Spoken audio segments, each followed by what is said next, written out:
जिस टाइम हलीमा सादी हजूर सल्लल्लाहु अलैहि वसल्लम ਨੂੰ ਲੈ ਕੇ ਆਪਣੇ ਘਰ ਆਈਆਂ ਨਾ ਤੇ ਅਰਬ ਦੀਆਂ ਸਾਰੀਆਂ ਉਹ ਦਾਈਆਂ ਇਕੱਠੀਆਂ ਹੋ ਕੇ ਤੇ ਹਲੀਮਾ ਸਾਦੀਆ ਦੇ ਘਰ ਆ ਗਈਆਂ ਤੇ ਰਿਕੁਐਸਟ ਕਰਦੀਆਂ ਤੇ ਤੁਹਾਡੇ ਤਰ੍ਹਾਂ ਦੇ ਸ਼ਾਇਰ ਹਾਕਮ ਅਲੀ ਹਾਕਮ ਸਾਹਿਬ ਮਾਸ਼ਾਅੱਲਾ ਉਹਨਾਂ ਨੇ ਉਹਨੂੰ ਇੱਕ ਨਾਂ ਦੀ ਸ਼ਕਲ ਦਿੱਤੀ ਹੈ ਕਿ ਉਹ ਹਲੀਮਾ ਸਾਦੀਆ ਨੂੰ ਕੀ ਕਹਿੰਦੀਆਂ ਉਹ ਦਾਈਆਂ ਉਹ ਆਣ ਕੇ ਕਹਿੰਦੀਆਂ ਕਿ ਕਰ ਸਾਦੀਆ ਨਾ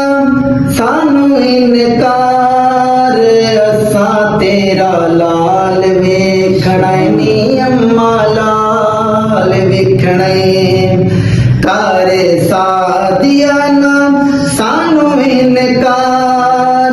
ਅਸਾਂ ਤੇਰਾ ਲਾਲ ਵੇਖਣਾ ਨੀ ਅੰਮਾ ਲਾਲ ਵੇਖਣਾ ਕੀਤਾ ਨਾਲ ਦੀਆਂ ਇੰਜ ਇਜ਼ਹਾਰ ਅਸਾਂ ਤੇਰਾ ਲਾਲ ਵੇਖਣਾ ਨੀ ਅੰਮਾ ਲਾਲ ਵੇਖਣਾ ਆਖਣਾ ਏ ਤੈਨੂੰ ਅਸਾਂ ਆਖਣਾ ਨਹੀਂ ਹੋਰ ਨੂੰ ਇਹਨੂੰ ਆਖ ਟੁਰੇ ਅਸਾਂ ਵੇਖਣਾ ਏ ਟੋਰ ਨੂੰ ਆਖਣਾ ਏ ਤੈਨੂੰ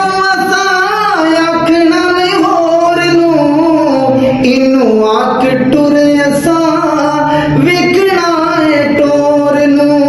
ਵੇਖਣਾ ਏ ਟੋਰ ਨੂੰ ਈਓ ਜ਼ਿੱਦ ਸਾਡੀ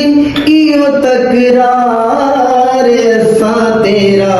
ਲਾਲ ਵੇਖਣਾ ਨੀ ਅੰਮਾ ਲਾਲ ਵੇਖਣਾ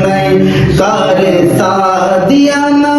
ਸਾਨੂੰ ਇਨਕਾਰ ਅਸਾਂ ਤੇਰਾ ਲਾਲ ਵੇਖਣਾ ਨੀ ਅੰਮਾ ਲਾਲ ਵੇਖਣਾ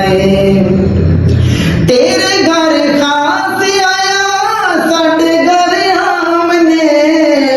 ਜਿਹੜੇ ਸਾਡੇ ਲਾਲ ਤੇਰੇ ਲਾਲ ਦੇ ਗੁਲਾਮ ਨੇ ਤੇਰੇ ਘਰ ਖਾਸ ਆਇਆ ਸਾਡੇ ਘਰ ਆਮਨੇ ਜਿਹੜੇ ਸਾਡੇ ਲਾਲ ਤੇਰੇ ਲਾਲ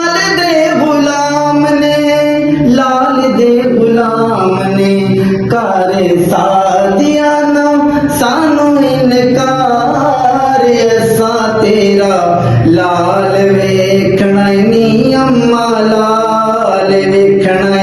ਕੀਤਾ ਨਾਲ ਦੀਆਂ ਇੰਜ ਇਜ਼ਹਾਰ ਅਸਾਂ ਤੇਰਾ ਲਾਲ ਵੇਖਣਾ